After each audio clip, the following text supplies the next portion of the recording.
திவாகர் வந்து பாத்தீங்கன்னா தமிழ் சினிமாவில் ஹீரோவா நடிச்சா நான் வந்து ஃப்ரீயா வந்து அவர் நடிக்கிற படத்துக்கு பாட்டு பாடி கொடுக்குறேன்னு சொன்னாங்க. ஹாய் ஹலோ வெல்கம் நண்பா, இது உங்கள் திருவிழாக்.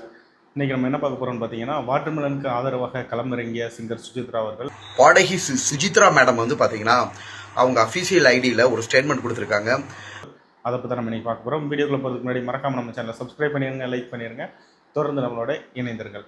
ஓகே, என்னன்னு பார்த்தீங்கன்னா, சிங்கர் சுஜித்ரா அவங்க எல்லாருக்குமே தெரிஞ்சிருக்கும். அவங்க எதில் ஃபேமஸ்ன்னு பார்த்தீங்கன்னா, சுச்சி லீக்ஸ்ன்னு சொல்லிட்டு நடிகர்களோட அந்தரங்களை நிறையா வெளியிட்டு கடைசியில் அது ஒரு பிரச்சனையாகி அவங்களுக்கு வந்து மொத்தத்தில் சினிமாவிலேருந்து ரெட் கார்டு கொடுத்துட்டாங்க. அதனால் அவங்க இப்போ வந்து வெளியூரில் வந்து ஏதோ ஒரு ஹோட்டலில் வந்து மேனேஜராகவோ என்னமோ வேலை பார்த்துட்ருக்காங்க. இப்போ என்னென்னு பார்த்தீங்கன்னா, அவங்க இந்த சினிமாவுக்குள்ளே எப்பப்பெல்லாம் வந்து சலனங்கள் ஏற்படுது, ஏதாவது பிரச்சனைகள் வருதோ அப்போல்லாம் வந்து அவங்க வந்து ஊடால வந்து அவங்க குரல் கொடுக்கறது வந்து வழக்கம். இப்போ என்னென்னு பார்த்தீங்கன்னா, சின்ன திரைக்குள்ளேயும் வந்து அவங்க கால் எடுத்து வச்சு குரல் கொடுக்க ஆரம்பிச்சிருக்காங்க. என்னென்னு பார்த்தீங்கன்னா, நம்ம அழுகுன தர்பூசணி ஸ்டார் உங்கள் எல்லாருக்குமே தெரிஞ்சிருக்கும் திவாகர். அவருக்கு வந்து இந்த இப்போ இடையில வந்து சிடபிள்யூசி இஷ்யூ உங்கள் எல்லாருக்குமே தெரிஞ்சிருக்கும். சிவாஜி கணேசன் சார் ஹீரோவா இருந்தார், அவருக்கும் தப்பா இருந்துச்சு. நல்ல டைரக்டர் பெண்கள்கிட்ட தவறாக நடந்துக்கிட்டது. அதுக்கு வந்து இவங்க வந்து ஒரு வீடியோ போட்டிருந்தாங்க. இவங்க யாரும் உத்தமிகள்லாம் கிடையாது, அப்படி இப்படி நிறைய பேசியிருந்தாங்க. நான் வந்து என்ன சொல்கிறேன்னா, நீங்களும் ஒரு பொண்ணு, இன்னொரு பொண்ணை பற்றி பேசுறது தப்புங்கிறது உங்களுக்கு எப்போ புரிய போகுதுன்னு தெரில. அது போக தர்பூசணியை பற்றி உங்கள் யாருக்குமே தெரியாது.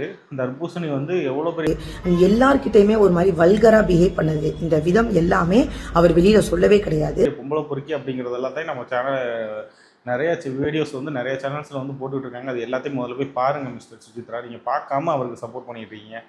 அதுவும் போக ஆனால் இவங்க வந்து ஃபுல்லாக சப்போர்ட்லாம் பண்ணல, அவரை கழுவி தான் ஊற்றிருக்காங்க. கடைசியில் என்ன ஆயிடுச்சுன்னு பார்த்தீங்கன்னா, அவங்க கழுவி ஊற்றுனதே வந்து என்னமோ அந்த என்னமோ சொல்லுவாங்களே, சேத்துல விழுந்ததை கூட வந்து ஏதோ சந்தனம் பூசிக்கிட்ட மாதிரி காட்டிக்கிடுவாங்க. அந்த மாதிரி தான் எனக்கு ஆதரவு கொடுத்த இளைஞர்கள், தம்பிகள், தங்கைகள், தாய்மார்கள் எல்லாத்துக்கும் என்னோட நன்றியை தெரிவிச்சுக்கிறேன். காட்டிக்கிட்டு இருக்கான். என்னன்னா, அந்த அம்மாவுக்கு ரெட் கார்டு இருக்குது, அந்த அம்மா பாடவே முடியாது. ஆனால் அந்த அம்மா சொல்லியிருக்கு, திவாகர் ஹீரோ ஆகிட்டா நான் வந்து அவருக்கு ஃப்ரீயாக பாட்டு பாடி தரேன். இதுவே வந்து அந்த அம்மா கலாய்க்க. தேங்க்யூ சுஜித்ரா மேடம், உண்மையிலே நீங்கள் எனக்கு ஃப்ரீ ஆஃப் காஸ்ட்டில் பாட்டு பாடி தர்றீங்களோ தர்றீங்களோ. ரெண்டாவது விஷயம், நீங்கள் இதுக்காண்டி சொல்லிட்டு இருக்கு, நீ ஹீரோ ஆக முடியாது, முதல்ல புரிஞ்சுக்கூடா அப்படின்னு சொல்லியிருக்கு. அதுக்கு முன்னாடி வந்து சேனல்ஸை வந்து என்ன சொல்லியிருக்காங்கன்னா, இந்த சேனல்ஸ் வந்து அவங்களோட டிஆர்பிக்காக இவனை இந்த மாதிரி மனநலம் பாதிக்கப்பட்டவனை யூஸ் பண்ணிக்கிட்டு கடைசியில் அவன் இப்படி பண்ணிட்டான் அப்படி பண்ணிட்டான் எங்களை தாக்கிட்டான் அப்படின்னு சொல்கிறது வந்து நியாயம் இல்லை. அவன் வந்து அவனை பார்த்தா அவங்களுக்கு தெரியுது அவன் ஸ்டேபிளான ஆள்னு உங்களுக்கு தெரியுது. அவன் ஸ்டேபிளான ஆளே கிடையாது. அப்புறம் எதுக்காக அவனை யூஸ் பண்ணிக்கிட்டு இந்த மாதிரி பண்ணுறீங்க அப்படிங்கிற மாதிரி தான் வந்து சிங்கர் சுஜித்ரா அவர்களோட கருத்துக்களை வந்து எடுத்து வச்சுருக்காங்க. ஸோ இதுலேருந்து என்ன தெரியுதுன்னு பார்த்தீங்கன்னா, அவங்க பக்கம் வந்து அவங்க என்னதான் வந்து ஒரு இதில் சொல்லியிருந்தாலுமே அவங்க சொன்னது நியாயமான விஷயம். அவன் வந்து ஸ்டேபிளான ஆள் கிடையாது. அதைத்தான் நம்ம ஆரம்பத்துலேருந்து சொல்லிகிட்டு இருக்கோம். அவன் வந்து ஒரு மனநலம் பாதிக்கப்பட்ட ஒரு நபர் தான் அவன். ஆனால் அவனை வந்து நீங்கள் வச்சு பிக் பாஸில் கொண்டு போய் அவனை ஃபேமஸ் ஆக்கி விட்டதே நீங்கள் தான். எல்லாருமே ரெட் கார்டு கொடுத்துருக்கும் போது அவனை கூப்பிட்டு பிக் பாஸ்குள்ளே ஏற்றுனது விஜய் டிவி தான். அதுக்கப்புறம் அவனோட ரெட் கார்டு போகிறதுக்கு காரணமும் நீங்கள் தான். இப்போ அவனுக்கு தொடர்ந்து பட வாய்ப்பு கிடைக்குன்னா அதுக்கு காரணமும் நீங்கள் தான்.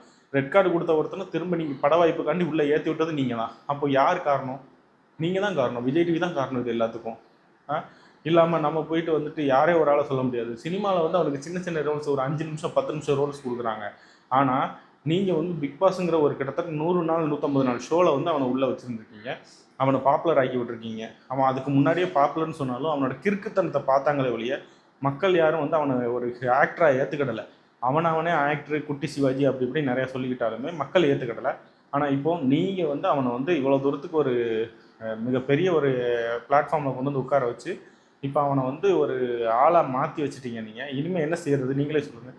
இது எல்லாத்துக்கும் காரணம் விஜய் டிவி தான். ஸோ இது ஃபுல் அண்ட் ஃபுல் விஜய் டிவியோட ஃபால்ட்டு. இப்போ நடந்த பிரச்சனைக்கு வந்து அவங்க தான் பொறுப்பேற்றுக்கணும். ஓகேவா? இப்போ என்ன அடுத்தடுத்து வீடியோ போட்டு எல்லாரையும் திட்ட தான் செய்ய போகிறான். இதான் நடக்க போகுது. யாராவது ஒரு ஆள் இந்த மாதிரி ஆளுங்களை வந்து கீ கொடுத்து நீங்கள் தூண்டி விட்டு போயிடுறீங்க.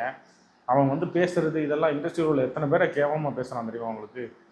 ஓகே நண்பா, அடுத்த வீடியோவில் சந்திப்போம். அடுத்த வீடியோவில் சந்திக்கும் வரை உங்களிடமிருந்து விடைபெறுவது திரு பிளாக்ஸ்.